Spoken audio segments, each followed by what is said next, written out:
Hey guys, today we're talking about Game of Thrones and the Red Wedding, and why Robb Stark deserved what he got.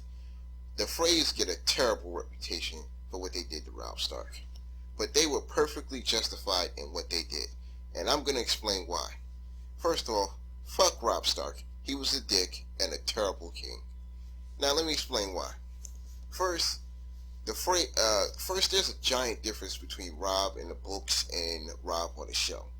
In the show, he's at least above 18 and can make confident and logical decisions. But in the books, he's only about 16.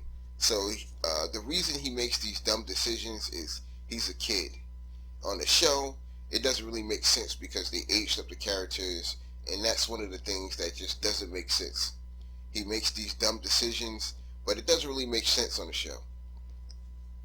Now let me explain why he deserved what he got. First, let's go over the pact. Now the pact was Robb Stark would be allowed to cross the twins, and they would give him about 2,000 men, which is important. That's an important thing right there, that they gave him men and for his war.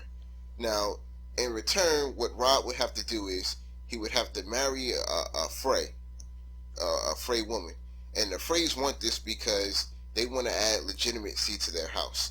The Freys are basically new money. Not in that they're new lords, but they don't have an ancient lord that descends from the Age of Heroes or like far back. They're kind of like not new lords, but kind of newish. So the older houses, they don't really respect them as much. So the Freys are trying to get Robb to marry a Frey so they can have some legitimacy and respectability to their house. And also with the deal, Arya would have to marry one of the Freys, and Robb would have to take on two squires, I believe, Little Walder and Big Walder, which they sent to Winterfell, and something else. No, I believe that was it. Yeah, I believe that was it. Now, it's important to note that because the show, it doesn't really show the time period of the war, but the war actually took about 2 years. I believe it was 2 years. I know it was a couple of years, and I haven't read the books in a while, but I believe it was 2. Now, it's important to note that the Freys kept their promise to fight for Robb Stark for 2 years.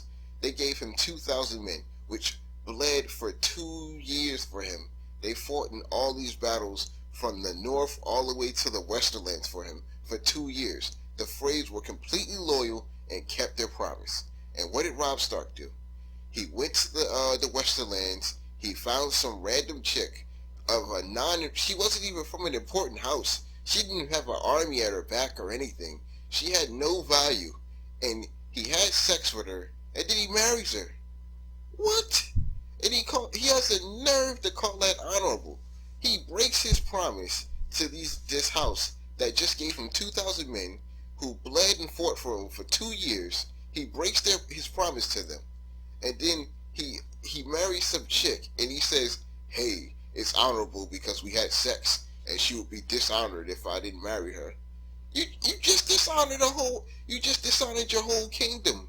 What? You betrayed, you broke your promise, not, as a king. You broke your promise as a king. You betrayed your subjects, and you expect them to remain loyal to you? Now, another thing that has to go into this is Tywin Lannister, because everyone on the show is afraid of him. Now, they're afraid of him for good reason, because in the show they just mentioned the Reigns of Castamere, that he wiped out these two houses called Reigns and Castamere. But in the World of Ice and Fire, they go into a lot more detail of what happened in that story. And once you know the details of that story, you will understand the fear of Tywin Child Killer Lannister. That's what I call him after reading that story. Now, in the Westerlands, the Reigns and the Lannisters, they have these two giant castles, but the castles go partially underground. And when the Lannisters were fighting the Reigns and I believe the Tarbacks, I want to say, I can't really remember. It might have been the Reigns and the Castameres or something like that, or the Reigns and the Tarbacks. But they were fighting these two houses, and the two houses were losing. They were completely getting just destroyed by Tywin. So what they did was, because at this point in time they only had a few knights and mostly women and children. So what they did was they ran inside their castle and they went into the underground part. And they said, "Hey Tywin, we want to sue for peace. We just want you to stop killing us. We'll do whatever you say. We just want some type of peace deal so we can come out of this underground castle and we can finish the war." But Tywin, he said no. He walled up all he walled up all the caves in like a day. He specially brought his knights in, and walled them up ridiculously fast, and just said fuck all of them and left them in there to starve and die. All the women, all the children, and the few knights they had, he left them to die. He heard the screams and everything, and he just left them to die. Look how ruthless that was. He wiped out two noble houses, something which nobody did except the Mad King Aerys Targaryen, unless it was like a war or something, with a full-on war, and everybody got killed there just on the field. But those people didn't have to die. They were just giving up to him, and he killed all of them. So you got to realize how fucked up Tywin is, how much of a dickhead this guy can be when you piss him off. So everyone fears him. The Starks fear him. The other houses fear him. The Freys fear him. The Riverlords fear him. So when you're talking about losing a war to Tywin, you're talking about having your entire house extinguished. So the Freys do not want this, and neither do the Starks. On the show, Catherine even gives Robb a speech about it, where she says, "Hey, losing isn't an option because we know we're fighting Tywin Lannister, and if we lose, that's the end of the Starks." So now what you have here is the Freys have been betrayed by Robb after fighting for him for 2 years, having their men bleed and die for him in the field for 2 years. And now they're facing death by Tywin Lannister if they lose a war. And Robb is losing the war, because not only did he betray the Freys, but he also chopped off Lord Karstark's head, because Lord Karstark had killed 2 Lannister prisoners. And it's a complicated story, but the important part is he killed the 2 Lannister prisoners, which were, I believe, children, and he chopped their heads off out of revenge. And so Robb said, "Hey, that wasn't honorable, so I'm going to chop your head off, and I'm going to kill all the men who did that." So the Karstarks are kind of like, "Hey, we're your better men. The Lannisters are the enemies. Why are you doing this? Fuck honor. Those were enemy soldiers."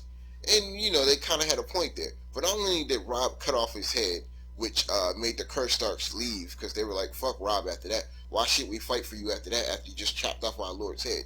Not only did he chop his head off, he sent a message to the Lannisters saying, "Hey, the 2 child hostages that we had of yours, they've been killed." So now the Lannisters are pissed. They like, "You killed 2 Lannisters and you didn't have to. You killed 2 child Lannisters and you didn't have to." And they were warning Robb, saying, "Hey, Robb, don't tell them about this till the end of the war where they can't really do anything about it." But no, Robb wanted to be super honorable jackass guy and tell them right there at that point. So now he doesn't have the Karstarks and he doesn't have the Freys, because all the Frey men left and all the Karstark men left. And not only that, Edmure Tully has fucked up one of Robb's battle plans, which was pretty important to him. So now Robb is completely losing the war, and now the Freys have to face obliteration by Tywin Lannister for rebelling against the crown. And their king, their supposed honorable king, has betrayed them. He has broken their promise after they kept their word for 2 years. Now tell me, how were the Freys wrong in betraying him? Now you might say, "Oh, they were wrong because of the guest rights thing." But you got to remember, the Freys are not a northern house. They're from the Riverlands. Now in the north, they take guest rights super serious. It's like one of their highest laws, and they'll punish you ridiculously hard for it. But in the rest of the Westeros, it's kind of like a rule. It's just like, "Hey, you don't do this," but shit happens. Like they're not that hard with it as the North. So, it's not that bad. I mean, the Freys were perfectly logical. They did the only reasonable thing. They said, "Hey, this jackass king just betrayed us after we sent men to bleed and die for him for 2 years. And, now we're facing Tywin child killer Lannister, who's just going to wipe us out."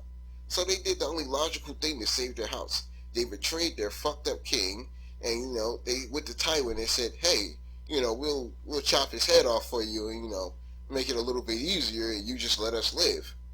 Now, the Freys were perfectly logical and did the only logical thing they could have done to protect their house. And I just wanted to say that Robb Stark was a dick. He was a terrible king, and he got what he got had coming to him.